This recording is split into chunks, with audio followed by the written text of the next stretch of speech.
నమస్కారం గురువు గారు. ఆయుష్మాన్ భవ. ఈ నెలలో ద్వాదశ రాశి వారికి గోచారం ఎలా ఉందో వివరించండి. సర్వమంగళ మాంగళ్యే శివే సర్వార్థ సాధకే శరణ్యే త్రయంబకీ దేవి నారాయణీ నమోస్తుతే. ఓం గం గణపతియే నమః. ఓం శ్రీ గురుభ్యో నమః. ఆగస్టు నెల ద్వాదశ రాశి ఫలితములలో ముందుగా చెప్పబడేది ఏంటంటే 1, 2, 3, 4వ తారీఖు వరకు కూడా ఆషాఢ మాసమే ఉంది. 4వ తారీఖు నాడు అమావాస్య. అమావాస్య వెళ్ళిన తర్వాత నుంచి శ్రావణ మాసం 5వ తారీఖు నుంచి మొదలవుతుంది. అయితే ద్వాదశ రాశి ఫలితాలు మనం ఆగస్టు నెలలో చెప్తున్నాం కాబట్టి ఆగస్టు 1 నుంచి చెప్పాలి. 1వ తారీఖు అని చెప్పాలి. అంతేగాని 5వ తారీఖు శ్రావణ మాసం వచ్చింది కదా శ్రావణ మాసం అని చెప్పాలన్నది కరెక్ట్ కాదు. ఈ యొక్క విధానంలో మొట్టమొదటగా తిథి వార నక్షత్ర యోగకరణాలని అయి ఉంటాయి. అవి ముందు మనం తెలుసుకోవాలి. అంటే శ్రీ కోదినామ సంవత్సరం, ఈ సంవత్సరం పేరు కోదినామ సంవత్సరం, అది తెలుగులో చెప్పుకున్నది. అలాగే బహుళ ద్వాదశి 1వ తారీఖు నాడు గురువారం, మృగశిర నక్షత్రం, వ్యాఘ్ర యోగము, తైతుల కరణం, తిరిగి వార నక్షత్ర యోగ కరణాలు ఈ రకంగా ఉంటే మేషరాశి ఎందు ఏ యొక్క గ్రహ సంచారము లేదు. వృషభ రాశి ఎందు గురు సంచారం జరుగుతుంది. అలాగే కుజుడు కూడా వృషభ రాశిలోనే ఉన్నాడు. కుజ గురుడు ఇద్దరు కూడా కలిపి ఉండడం మంగళప్రదమైన విధానం. అలాగే తృతీయ స్థానమైన మిథున రాశిలో చంద్రుడు ఉన్నాడు. అలాగే మేషరాశికి చతుర్థ స్థానమైన కర్కాటకంలో రవి ఉన్నాడు. అలాగే పంచమ స్థానమైన సింహరాశిలోని బుధ శుక్రులు కలిపి ఉన్నారు. బుధ శుక్రులు ఇద్దరు కలిపి ఉండడం కూడా ఒక యోగమనే చెప్పాలి. అలాగే కన్యారాశి యందు కేతువు, కుంభరాశి యందు శని, మీనరాశి యందు రాహు. గ్రహ సంచారం ఈ రకంగా పరిణమించింది. ఇప్పుడు వృషభ రాశి వారికి ఈ ఆగస్టు నెలలో ఎలా పోతుంది? వృషభ రాశి యందు ప్రస్తుత కాలంలో కుజగురులు కలిగి ఉన్నారు. అయితే ఈ వృషభ రాశి కూడా యోగదాయకమైన స్థితిగతులనే పొందుతున్నారు. అధికమైన సంపాదన, లగ్జరీపరమైన ఖర్చులు, లగ్జరీ ఎక్కువ చేస్తారు వీళ్ళు. అంటే వృషభ రాశికి తులారాశికి ఆధిపత్యాన్ని వహించిన వారు శుక్ర భగవానుడు. శుక్ర విధానం చూసుకుంటే ఎక్కడున్నాడే అంటే వృషభ రాశికి చతుర్థ స్థానంలో ఉన్నాడు. దాన్ని వాహన యోగము అంటారు. వాహనం అనగానే మళ్ళీ 2 వీలర్ 4 వీలర్ కొంటామని గురుగారిని అడగద్దు. వాహనం అంటే 2 వీలర్ 4 వీలర్ కాదు. కొన్ని వేల సంవత్సరాల క్రితం, కొన్ని లక్షల సంవత్సరాల క్రితం జ్యోతిష శాస్త్రాన్ని రచించిన మహర్షులు అప్పటిలోనే వాహనాధిపతి అని రాశారు. అన్ని వేల సంవత్సరాల క్రితం బళ్ళు ఎక్కడ ఉన్నాయి, చక్రాలు ఎక్కడ ఉన్నాయి, అసలు జీరో అనేది కనిపెట్టలేదు. అంటే 2 కాళ్ళు తప్ప ఏమి వాహనం లేదు. ఎక్కడికి వెళ్ళాలన్నా నడిచే వెళ్ళాలి. అయితే ఆ సమయంలో వాహనాధిపతి అన్నారు. వాహనాధిపతి అనగానే అర్థం 2 వీలర్ 4 వీలర్ అనుకుంటారు. సంసార నౌక, భార్యాభర్తలు ఇరువురు కలిపి జీవించే కాలాన్ని వాహన యోగము అని అంటారు. ఆ వాహన స్థానంలో ఈ యొక్క శుక్రుడు మిత్రుడైన బుధుడితో కలిసి ఉన్నాడు. ఈ స్థానం, వాహన స్థానము ఏ రాశి వచ్చింది? సింహరాశి వచ్చింది. సింహరాశి శుక్రుడికి శత్రుస్థానం అయింది. కానీ మిత్రులతో కలిపే ఉన్నాడు. యోగదాయకమైన లగ్జరీపరమైన ఖర్చులు. డబ్బు ఉండాలి కదా లగ్జరీ చేయాలంటే. డబ్బు లేకపోతే లగ్జరీ ఎక్కడి నుంచి వస్తుంది? అయితే ఈ శుక్రుడు ఏం చేస్తున్నాడు? వృషభ రాశి వారికి నీకు ఎంత కావాలో అంతే ఇస్తాను. 1,00,000 రూపాయలు కావాలి, లక్షిస్తాను, ఖర్చు పెట్టుకో, జల్సా ఖర్చు పెట్టుకో, ఆనందంగా ఖర్చు పెట్టుకో అని ఇస్తాను. కానీ ఎక్స్ట్రా అవ్వట్లేదు. మరి ఎక్స్ట్రా లేకపోతే ఆదాయం ఎలాగా? అవసరం తిరిగిపోతుంది, కుటుంబ అవసరాలు తిరిగిపోతున్నాయి, ఉన్న అవసరాలు తిరిగిపోతున్నాయి. అంతా ఇంకా ఏదైనా రావాలి అంటే లేదు అనే పరిస్థితి వస్తుంది. అయితే ఈ వృషభ రాశి కాదు, ఏ రాశి వారైనా జాతక ఫలితాల్ని మనం తెలుసుకునేది మధ్యతరగతి కుటుంబీకులకు. అపర కోటీశ్వరులకి జాతక ఫలితాలు చూడనవసరం లేదు, అవసరం లేదు. అక్కడ 1,00,000 రూపాయలు 10 లక్షలు వచ్చినా ఉంటే 10 లక్షలు పోయినా. ఇక బాగా నిరుపేదలు ఉంటారు, బెగ్గర్స్.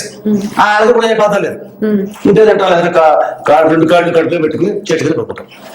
ఆ రకంగా ఉంటారు. మధ్య తరగతి కుటుంబీకులు, అమ్మ 1వ తారీఖు సినిమాలో లాగా.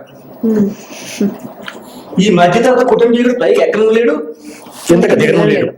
చిన్న చిన్న వ్యాపారాలు, చిరు వ్యాపారాలు చేసుకునే వాళ్ళకి పరిస్థితుల గురించి ఆలోచించుకోవాలి. ఈ జాతకాల వాళ్ళ గురించి మనం చెప్పుకునేది. అంతేగాని పెద్ద పెద్ద కోటాను కోట్లు పెట్టి వ్యాపారం చేసే వాళ్ళ గురించి అటువంటి వారికి కాదు, అది వాళ్ళకి వర్తించదు. ఇది మధ్య తరగతి కుటుంబీకులకు మాత్రమే వర్తిస్తుంది. ఇక వృషభ రాశి వారి యొక్క విధానంలో ఈ ఆగస్టు నెలలో వివాహ విధానాలు ఏమైనా చేయడం జరుగుతారా? ఈ యొక్క ఆగస్టు నెలలోని శ్రావణ మాసంలోని 10వ తారీఖు వెళ్ళిన తర్వాత నుంచి ముహూర్తాలు, శుభముహూర్తాలు గోచరం అవుతున్నాయి. అది కొద్దిగా, ఎక్కువగా కాదు. అయితే ఈ వృషభ రాశి వారు డిసెంబర్ నెల వరకు కూడా పిల్లల వివాహాన్ని చేయలేరు. పిల్లల వివాహాన్ని చేయడం కష్టం. వివాహం కాని వారు కూడా కొంతమంది ఈ వీడియో చూస్తూ ఉంటారు. మీకు వివాహం కూడా 20వ తారీఖు రావాలి. డిసెంబర్ నెల 20వ తారీఖు రావాలి. అప్పటి నుంచి మీకు వివాహ యోగాన్ని ఎక్కువగా సంతరింప చేసుకుంటారు. అటువంటి విధంగా ఉన్నారు. ఇక వ్యాపార రంగంలో ఉన్నవారు, చిరు వ్యాపారాలు చేసుకునేవారు బాగానే ఉంది పరిస్థితులు, కానీ అంతంత మాత్రంగానే ఉంది. ఇందాక చెప్పుకున్నాం మనం, నీకు ఎంత కావాలో అంత ఇస్తాను. శుక్రుడు అన్నాడు, సంపూర్తిగా ఇవ్వను, నీ మిగిలిపోయినా ఇవ్వను, నీకు ఎంత కావాలో అంతే వస్తుంది. ఆ విధంగానే వ్యాపారం సాగుతూ ఉంటుంది. ఇక ఇక్కడ ముఖ్యంగా ఒక వర్గాన్ని తీసుకోవాల్సి వస్తుంది, వ్యవసాయదారులు విధానాన్ని తీసుకోవాల్సి వస్తుంది. ఈ వ్యవసాయదారులకి ముందుగా అనుకున్న పంట కంటే తర్వాత అనుకునే పంట లాభిస్తారేమో అనే ఆందోళనకరమైన పరిస్థితి వస్తుంది. ముందు వరి వేయాలని అనుకున్నాడు, సరే వరి వేద్దాం అని అనుకున్నాడు. వేసే సమయానికి వచ్చేసరికి వరి కంటే పత్తి వేస్తే బాగుంటది, ఇటువంటి నియమ సంబంధమైన వస్తుంది. కానీ వృషభ రాశి వారు ఎవరు చెప్పింది కూడా కాకుండా మీకు మీరుగా ముందుగా ఏ నిర్ణయం అయితే తీసుకున్నారో ఆ నిర్ణయాన్ని అమలుపరిచి ఆ పంటనే వేయండి.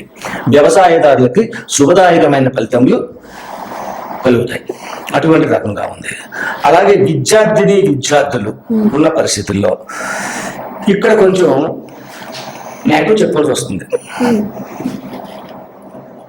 ఈ యొక్క జనరేషన్ లో విద్యార్థులు చదువుతో పాటు ప్రేమ వ్యవహార విధానాన్ని నడుపుతున్నారు. ఇది ఎందుకు చెప్పవలసి వస్తుందంటే, వృషభ రాశి నుండి వాహన క్షేత్రములో బుధ శుక్రుల కలయిక, దానివల్ల ప్రేమ విషయంలోకి వెళ్తారు. దానివల్ల ప్రేమ విషయంలోకి వెళ్ళారండి, తప్పండి గురుగారు కాదు, ప్రేమ వ్యతిరేకం కాదు. అలాగని చెప్పేసి ప్రేమను కూడా కొన్ని సందర్భాల్లో ప్రోత్సహించరు. శత్రుస్థానమైన రవిస్థానంలో శుక్రబుధులు ఉన్నారు చెప్పారు. ఈ యొక్క ప్రేమకు సంబంధమైనటువంటి విధానం కలిగించేది కూడా శుక్రబుధులే. చంద్రకేతువులు, కుజుడు, ఇవన్నీ ప్రేమ విషయంలో ఉంటే బుధుడు ఎప్పుడైతే ఉన్నాడో ప్రేమతత్వంలో తీసుకెళ్ళిపోతుంది. ప్రేమించితే ఏం జరుగుతుంది, లవ్ ఏం జరుగుతుంది, అంతకంటే ఏం జరగదు. ఇబ్బందికరమైన పరిస్థితులు పొందుతారు. కాబట్టి ఈ యొక్క శ్రావణ మాసంలో 9వ తారీఖు దాటిని కానించి 9వ తారీఖు నాడు అంటే గరుడ పురాణము, గరుడ పంచమి అని చెప్పేసి ఉంది. గరుడ పంచమి అంటారు. ఆ రోజు మన క్యాలెండర్లో ఎత్తుకున్నా, పంచాంగంలో ఎత్తుకున్నా మాకు తెలుస్తుంది. గరుడ పంచమి 9వ తారీఖు నాడు. 10వ తారీఖు నాడు స్కంద షష్ఠి. ఈ యొక్క గరుడ తత్వ విధానం ఉంది కాబట్టి ప్రేమతత్వానికి ఎక్కువగా ఎదరికి వెళ్ళకూడదు, నష్టపోతారు. నష్టపోయి కష్టాలు కూడా అవుతారు.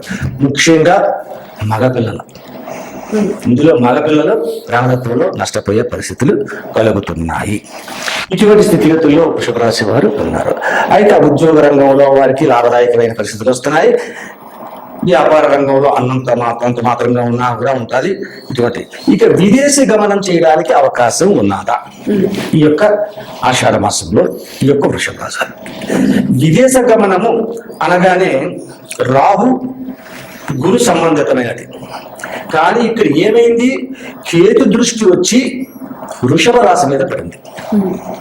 ఎప్పుడైతే కేతు దృష్టి వచ్చి వృషభ రాశి మీద పడిందో ఇబ్బందికరమైన స్థితికి గురవుతారు. వృషభ రాశి యందు ఉన్న గ్రహాలు గురుకుజులు అనుకున్నాము. గురుకుజులకి ఇద్దరికి కేతువు మిత్రుడే, శత్రువు కాదు. కానీ క్షేత్ర విధానాన్ని శుక్రక్షేత్రంలో ఉన్నాడు. ఆ శుక్రుడు శత్రువయ్యాడు వీళ్ళందరికీ. దానివల్ల ఇబ్బందికరమైన పరిస్థితులు కలుగుతూ ఉంటది. దైవతత్వం మీద భక్తి తగ్గుద్ది. గుడిలోకి వెళ్ళాలైనా వెళ్ళాలి, సాయంత్రం వెళ్దాం, పొద్దున ఇక్కడికి వెళ్తాం అని అంటారు. ఇటువంటి విధానం వల్ల కొన్ని ఇబ్బందికరమైన పరిస్థితులు వస్తాయి. ఈ వృషభ రాశి వారు ఉదయకాలాన్ని ఈ యొక్క మాసం అంతా కూడా, అంటే 1వ తారీఖు కాడి నుంచి అనుకోండి, లేదంటే 5వ తారీఖు కాడి నుంచి శ్రావణ మాసం కాడి నుంచి అనుకోండి, తెల్లవారుజామున సూర్యోదయం కాకుండా నిద్ర లేవాలి. సూర్యుడు ఉదయించకూడదు. ఈ వృషభ రాశి వారికి శుభదాయకమైన ఫలితములు పొందాలంటే సూర్యోదయం కాకుండా నిద్ర లేచి స్థానపానాదులు అయిన తర్వాత శివాలయ దర్శనం చేసుకోవాలి. ఏమని ఒకరోజు చేసుకోవాలా? కాదు, శ్రావణ మాసం అంతా చేసుకోండి శివ దర్శనాన్ని. సోమవారం ఎన్ని సోమవారాలు అయితే వచ్చాయో అన్ని సోమవారాలు కూడా శివునికి అభిషేకాన్ని చేపించండి. వాళ్ళు పెరుగుతుంది నెయ్యం, ఇటువంటి పంచామృతాలు ఉంటాయి. వాటితో పాటు ప్రత్యేకంగా పచ్చకర్పూరాన్ని తీసుకెళ్లి అది పౌడర్ చేసి అది నీళ్ళలో కలిపి ఆ నీళ్ళని అభిషేకం చేయమనండి. అలా కాకుండా అధము అంటే 5 రకాల పళ్ళ రసాలు చేయండి, జ్యూస్ చేయండి. 5 రకాల పళ్ళు, బత్తాయి ఉంటుంది, ద్రాక్ష ఉంటుంది, ఆరెంజ్ ఉంటుంది, అలాగే కర్బూజా ఉంటుంది, బొబ్బాయి ఉంటుంది, ఇంకా రకరకాల పళ్ళు, యాపిల్స్ ఉన్నాయి. ఎన్ని చేయగలిగితే అన్ని చేయండి, పర్వాలేదు. కనీసం 5 రకాలు ఉండాలి. అథము అంటే 5 రకాలు ఉంటాయి, అంత తక్కువ ఉండదు పంచాక్షరి నామ విధానంలో. కాబట్టి 5 రకాల పళ్ళ రసాలు ఈ పాలు పెరుగు తీసుకెళ్లి గుడి చుట్టూ 12 ప్రదక్షిణ చేయాలి. ఓనం సోయ ఒకటిసారి అనే కాదు, 12 పుష్పాలు చేత్తో పట్టుకోండి. శివ పంచాక్షరి నామాన్ని జపించండి. తిరగండి, ఒక పుష్పాన్ని తీసి ఆ ధ్వజస్తంభం మీద పెట్టండి. తదుపరి మళ్ళా తిరిగి పెట్టండి. మీ చేతుల్లో పువ్వులు అయిపోతే మీరు 12 ప్రదర్శనలు చేసి అయిపోయింది. ఆ 12 ప్రదర్శనలు చేసిన తర్వాత శివాలయం లోపలికి వెళ్ళి ఈ గర్భగుడిలో అనుమతించే శివాలయాలు కొన్ని ఉంటాయి, అనుమతించనివి కొన్ని ఉంటాయి. అనుమతిస్తే మంచిదే, అనుమతించకపోయినా కూడా మంచిదే. ఆ దగ్గర పంతులు గారికి ఇచ్చి అయ్యా అభిషేకం చేయమనండి. అభిషేకం చేస్తున్నంతసేపు గర్భాలయం దగ్గర కూర్చున్నాం, లేకపోతే నిలబడ్డ కష్టం అవుతుంది. మరి అంటే అభిషేకం అయ్యేసరికి 1 గంట సమయం పడుతుంది. నిలబడ్డం అంటే కొంచెం కష్టంగా ఉంటుంది కాబట్టి కూర్చునే ఆ చేతులు జోడించుకుని ఆ శివలింగాన్ని అభిషేకాన్ని చూస్తూ శివ పంచాక్షరి నామాన్ని జపించుకోండి. ఈ రకంగా సోమవారాలు చేయండి. ప్రతిరోజు ఉదయకాలాన్ని వెళ్ళి శివ దర్శనాన్ని చేసుకోండి.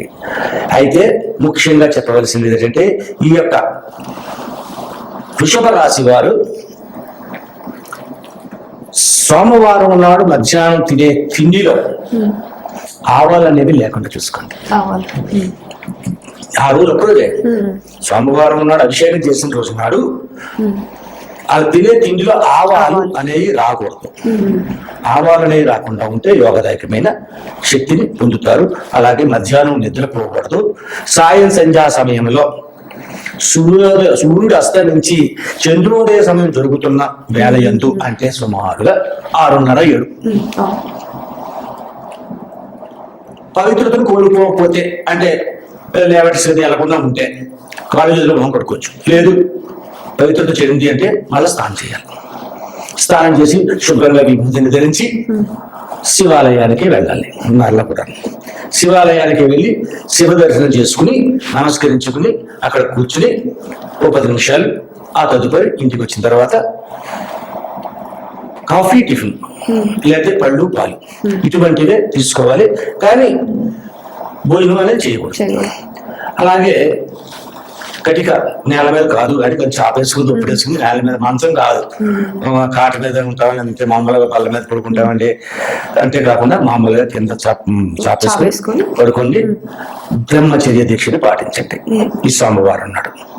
కానీ ఈ రకమైనటువంటి పరిస్థితుల్లో ఉంటే అన్ని రంగముల్లో ఉన్న వారికి కూడా శుభదాయకమైన ఫలితములు అత్యంతగా పొంది ఉన్నతమైన స్థితిగతులు పొందుతారు అని ఈ శ్రావణ మాసంలో వృషభ రాశి వారి ఫలితములు ఈ రకంగా ఉన్నాయి.